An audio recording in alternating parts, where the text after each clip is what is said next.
être vus par les meilleurs. Donc, à partir de ce moment, on essaye de leur ressembler. Η Ελένη Γλίκα Τζιαρβελέρ γεννήθηκε στην Αθήνα και σπούδασε στο ιστορικό αρχαιολογικό τμήμα της Φιλοσοφικής Σχολής. Μετά το πτυχίο της, συνέχισε τις σπουδές της στο Παρίσι, όπου και έμεινε για να γράψει εκεί τη δική της λαμπρή πορεία. Η σπουδαία ακαδημαϊκός ήταν η πρώτη γυναίκα στον κόσμο που εξελέγει πρίτανης ενός μεγάλου πανεπιστημίου όπως είναι αυτό της Σορβόνης. Πρόκειται για έναν άνθρωπο πληθωρικό που λέει τα πράγματα με το όνομά τους και που μαγεύει το κοινό που έχει την τύχη να την ακούει να μιλάει. Η ομιλία της είναι συχνά χήμαρος που μπορεί να παρασύρει και να εντυπωσιάσει. Ζωντανεύει όλους τους πολιτισμούς και την ιστορία μέσα από τις αναλύσεις της, με μοναδικό άξονα τη γνώση και την αγάπη για την ιστορία. Η Ελένη Γλίκα Τζιαρβελέρ είναι πρίτανης και πρόεδρος του Πανεπιστημίου της Ευρώπης, διευθύντρια του Κέντρου Έρευνας Βυζαντινής Ιστορίας και Πολιτισμού και της Χριστιανικής Εγγύης Ανατολής. Έχει τιμηθεί με πληθώρα βραβείων. Έλαβε την ανώτερη διάκριση της Γαλλικής Δημοκρατίας, το μετάλλιο του διοικητή του τάγματος της Λεγεώνας της Τιμής. Το 2000 της το απένιμε ο Γάλλος πρόεδρος Ζακ Σιράκ, τιμώντας το επιστημονικό της έργο και τη διοικητική της δράση σε διάφορα γαλλικά πανεπιστήμια και στο πολιτιστικό κέντρο Georges Pompidou στο Παρίσι. Καλησπέρα σας. Υπάρχουν μερικοί άνθρωποι που δεν χρειάζεται να σας συστήσω ιδιαίτερα. Νομίζω η κορυφαία σε αυτό είναι η κυρία Ελένη Γλίκα Τζιαρβελέρ. Καλοσύνη σου. Πώς είναι καλοσύνη μου, όλος ο κόσμος σε ξέρει. Όχι μόνο στην Ελλάδα και στο εξωτερικό, παντού είσαι τόσο γνωστή. Και σου χρωστάμε, νομίζω, το πιο βασικό, ότι κατόρθωσε να κατεβάσει το Βυζάντιο στους καθημερινούς ανθρώπους, να τον νιώσουν συνέχεια της ιστορίας, της ελληνικής ιστορίας, και αυτή η υπηρεσία σου νομίζω ότι δεν ξεπερνιέται με τίποτα.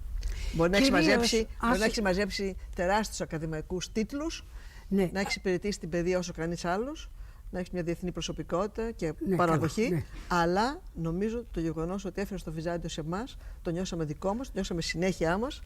Ναι, αυτό για τους Έλληνες θα είναι σχεδόν λογικό. Αλλά εκεί που είμαι περήφανη είναι ότι έγινε λογικό για τους Γάλλους. Να σκεφτείς, Άννα μου, ότι στις 29 Μαΐου σχεδόν κάθε χρόνο οι φοιτητές μου στέλνουν συλληπιτήριο τηλεγράφημα. Τρελαίνομαι με αυτό. Ενώ αν ρωτήσεις εδώ στο δρόμο τα παιδιά τι έγινε στις 29 Μαΐου, πιθανώς δεν ξέρουν όλοι τι έχει γίνει.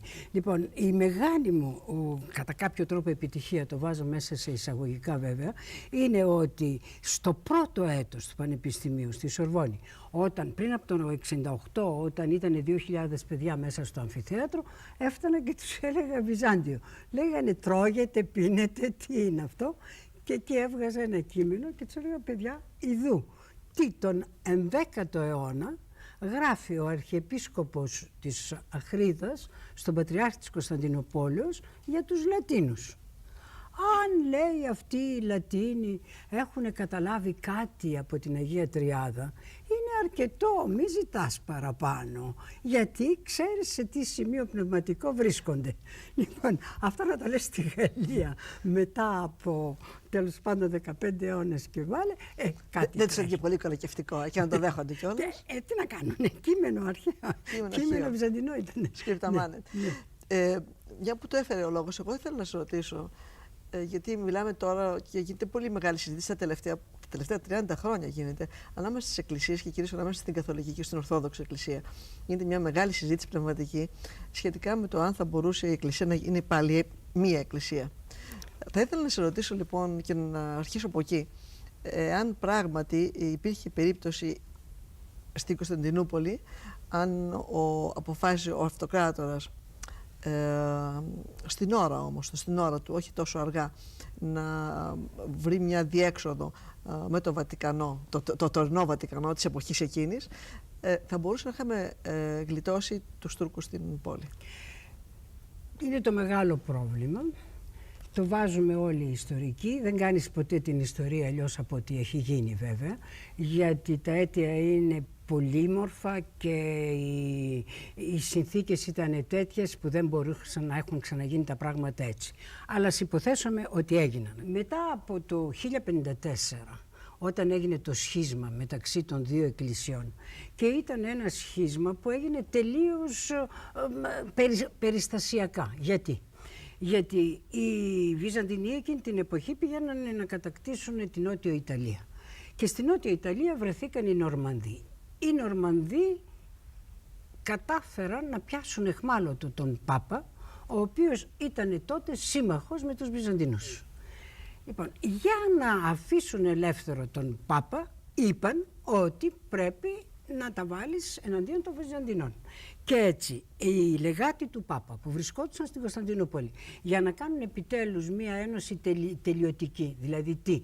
Έπρεπε στα τρίπτυχα που λέμε να αναφέρεται και το όνομα του Πάπα και το όνομα του Πατριάρχη, στη Ρώμη του Πατριάρχη και στην πόλη του Πάπα. Λοιπόν, ήταν εκεί για να γίνει αυτό το πράγμα και αντί να γίνει αυτό, για να ελευθερωθεί ο Πάπας από τους Νορμανδούς, τους στέλνει μήνυμα να κάνουν το σχίσμα το τελειωτικό. Και έτσι ρίχνουν κάτω από την Αγία Τράπεζα της Αγίας Σοφιάς το περίφημο ανάθεμα. Το ανάθεμα στο οποίο απαντά ο Κερουλάριος. 1054.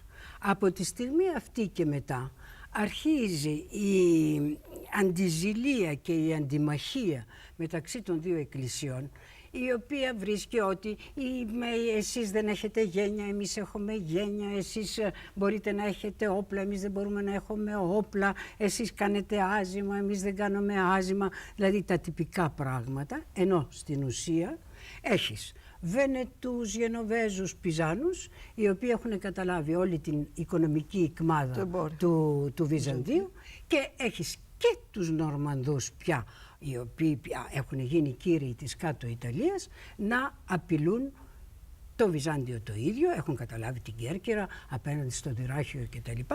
Οπότε η διαμάχη από θρησκευτική γίνεται οικονομική και γίνεται και στρατιωτική. Εκεί έχουμε ένα διαζύγιο κατά κάποιο τρόπο που ευρύνεται μέχρι το 1204.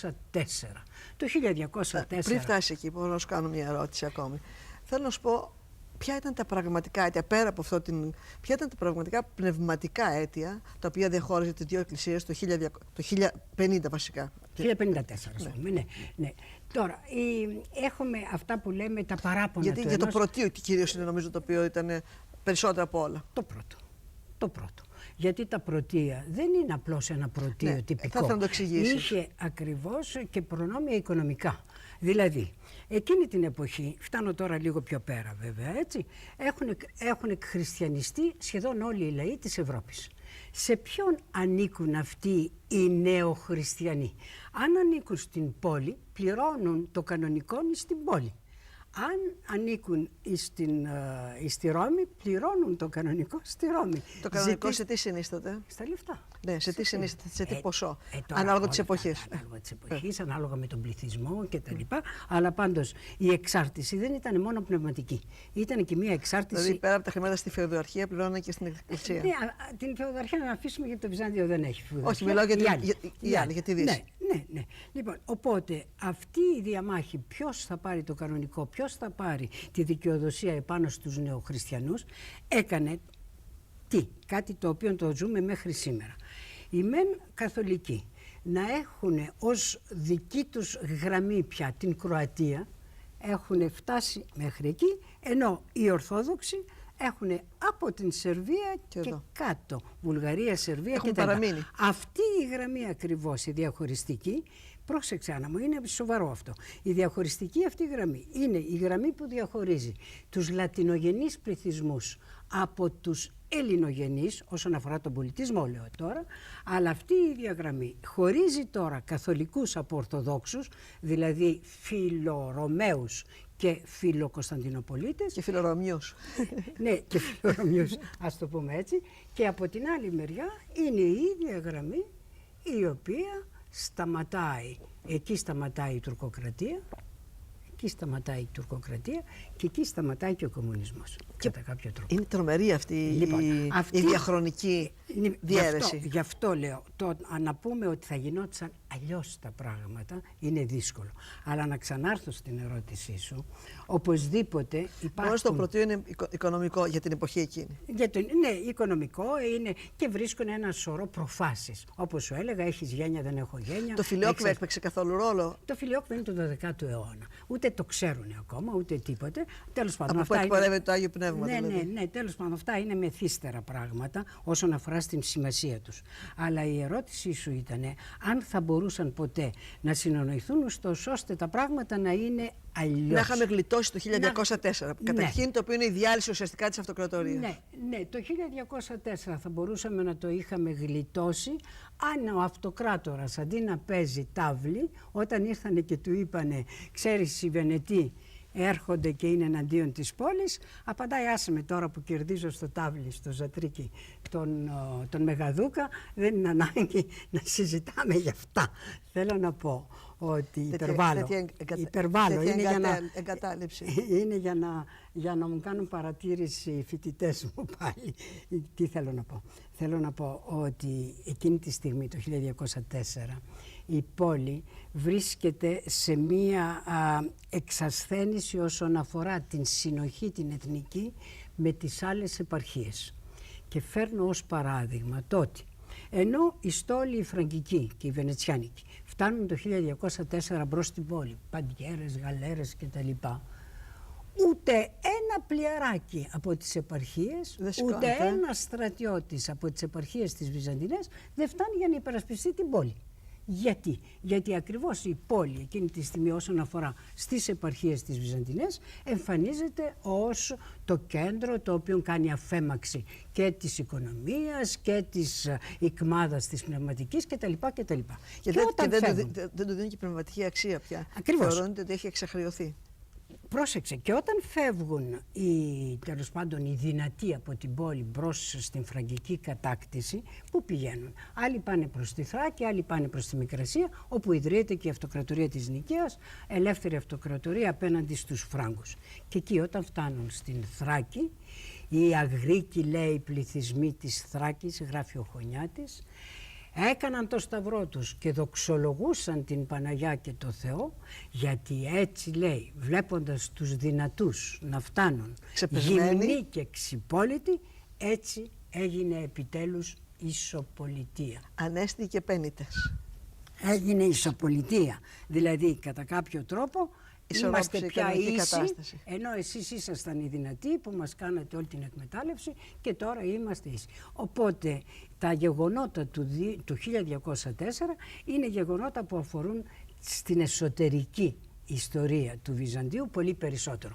Και λέω αυτό, άρχισα με το Ζατρίκι του αυτοκράτορα, αλλά να πω και το άλλο, ότι σκοτωνόντουσαν οι αυτοκράτορες μεταξύ τους, ποιος θα πάρει το χρόνο, και πλάνης, λέει, πλάνητα μισών, έφυγαν και οι δύο από την πόλη, άφησαν τον λαό ελεύθερο, δηλαδή στο έλεος των κατακτητών και των στιφών των σταυροφόρων.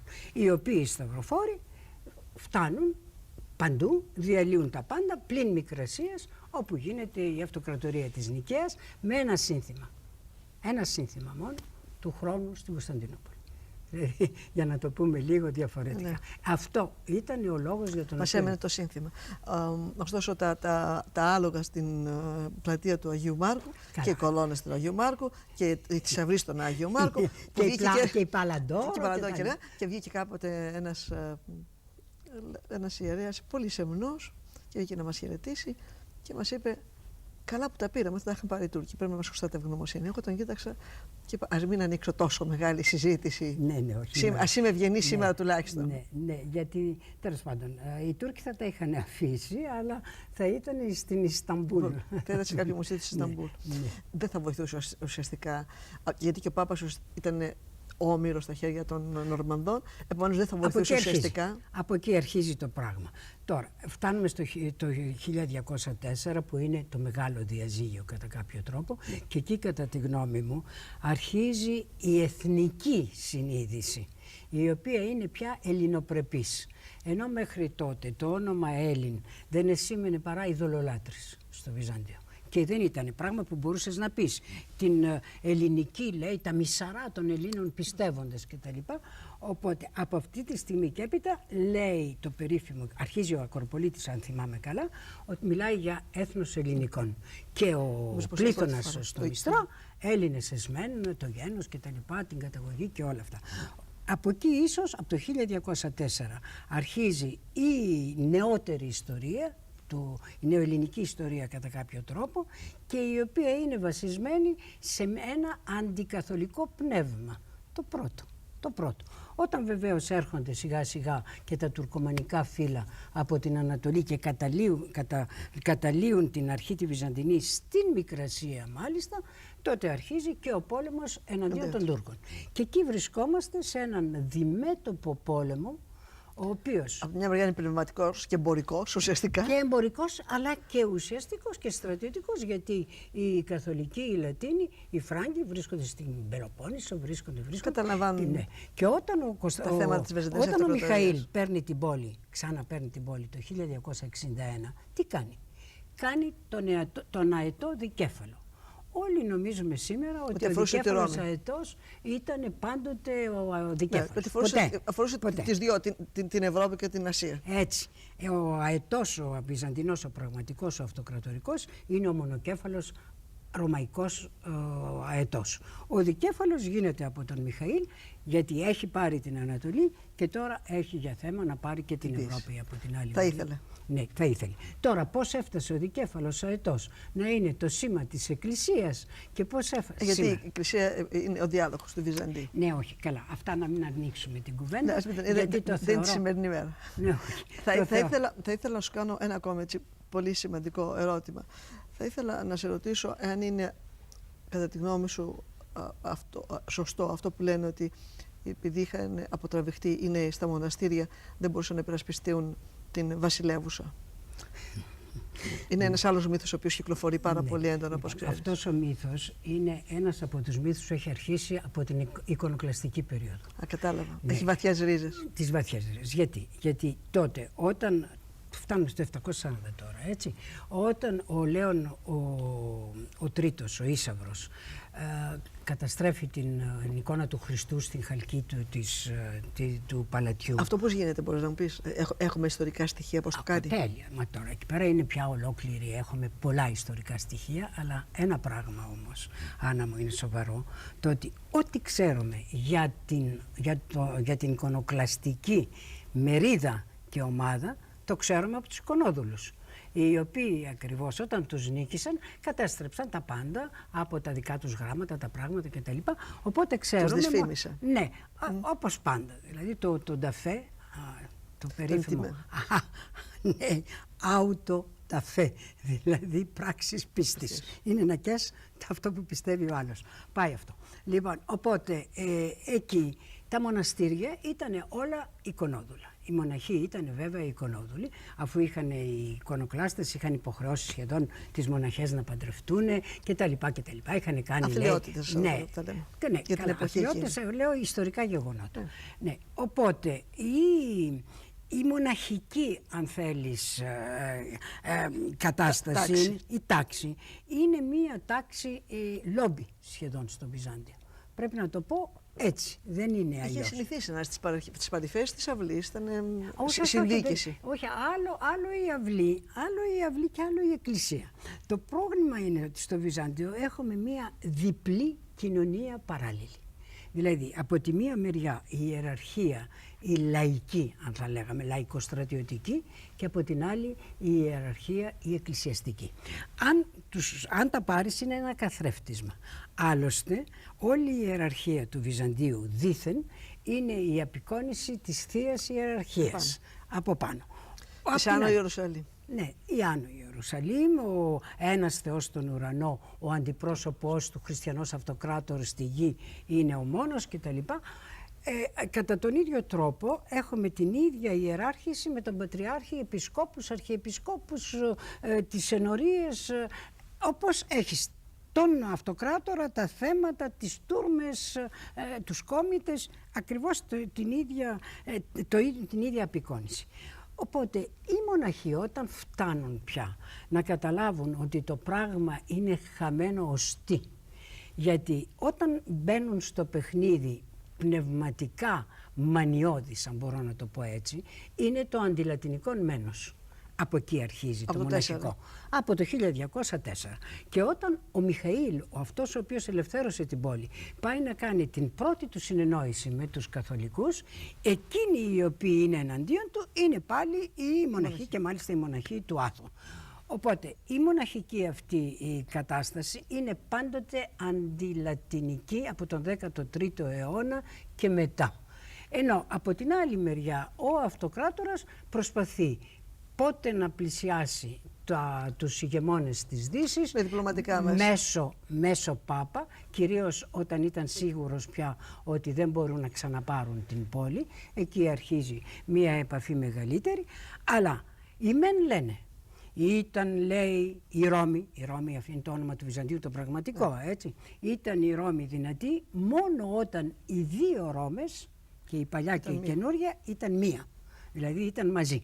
Και όσο τις χωρίζουμε τόσο θα γίνεται ασθενέστερη. Και εκεί φτάνουμε στους ενωτικούς και στους ανθενωτικούς. Οι ενωτικοί είναι αυτοί που θέλουν να πάνε με τη Ρώμη και οι ανθενωτικοί είναι αυτοί που είναι εναντίον της Ρώμης. Οι ανθενωτικοί είναι κυρίως οι καλόγεροι, όπως λες. Αλλά τώρα θα κάνω ένα πείδημα μεγάλο. Οι ανθενωτικοί είναι οι ευρωλιγούριδες που θα έλεγε ο Ζουράρης, ενώ οι ενωτικοί είναι το αντίθετο. Οι ενωτικοί είναι οι ευρωλιγούριδες. Ναι, και οι άλλοι είναι οι ευρωσκεπτικοί.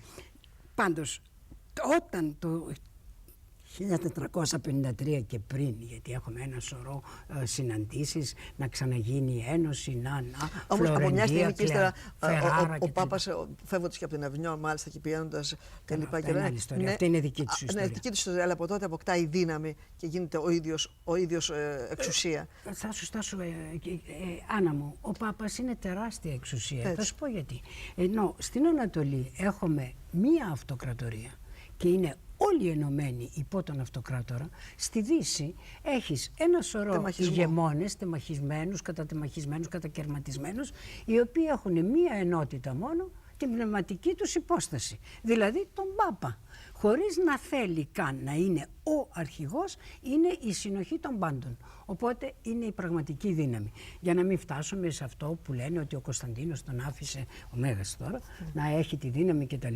Λοιπόν, οπωσδήποτε η ενωτική και η ανθενωτική αρχίζει αυτό το μένος, το ενδοβυζαντινικό μένος, πράγμα το οποίο μας πάει στα σημερινά πράγματα λίγο, αρχίζει από το 14ο. Πιστεύεις ότι οι μοναχοί δεν θέλανε να πολεμήσουν τους Τούρκους? Όχι, το είπανε. Το είπανε, δεν είναι. Το είπανε. Κάλιονε αυτό. Αυτό δεν πρέπει να το λέμε στα παιδιά, αλλά δεν πειράζει να το πω. Όταν ο παλαιολόγος σκοτώνεται στις επάλξεις της πύλης του Ρωμανού και φωνάζει, δεν θα βρεθεί ένας χριστιανός να μου πάρει το κεφάλι κτλ. Στο κελί του, ο Γεννάδιος Σχολάριος, πατριάρχης δηλαδή, έχει τυχοκολλημένο ανάθεμα κατά του παλαιολόγου. Γιατί? Γιατί ο παλαιολόγος είχε κάνει ενωτική λειτουργία στην Αγία Σοφιά με τον Ισίδωρο του Κιέβου, με τους ανθρώπους που ο Ισίδωρος του Κιέβου, ο οποίος ήταν και αυτός Ρωμιός, αλλά ήταν καθολικός. Οπότε αυτή... Ο Κωνσταντίνος προσπαθούσε με κάθε τρόπο να βρει δυνάμεις να στηριχτεί. Να βρει δυνάμεις, έτσι βρήκε τον Τζουστινιάνη και τα λοιπά. Οι 13.000 που υπερασπίστηκαν την πόλη ήταν τίποτε. Τίποτε. Αλλά... Αφού, όπως ξέρεις, οι Τούρκοι όταν την πήραν την πόλη αρχίσαν και ψάχνανε παντού σε όλα τα σπίτια για να βρουν τους κρυμμένους στρατιώτες. Λέει, μα δεν υπάρχουν άλλοι. Γιατί ουδέποτε πιστέψανε ότι μόνο αυτοί που ήταν απέναντί τους στα τείχη απάνω ήταν αυτοί που υπερασπιζόταν την πόλη. Θέλω να μιλήσουμε για ένα μύθο ακόμη που λέει ότι σχεδόν δεν καταλάβανε οι Κωνσταντινοπολίτες στην αρχή ότι μπήκαν μέσα οι Τούρκοι.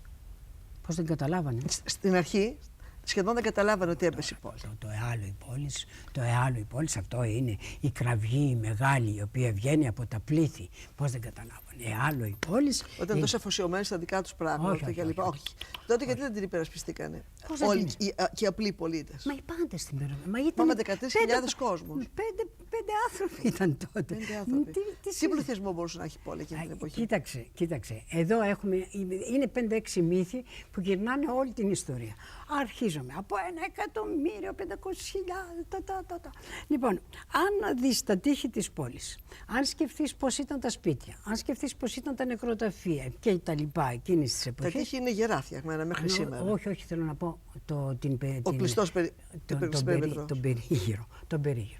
Αν σκεφτείς ότι οι Τούρκοι βρίσκονται και στο Ανατολού Χισάρ και στο Ρουμελί Χισάρ και τα λοιπά, οπότε πόσοι έχουν φύγει, αυτό δεν έχουμε ξεχάσει.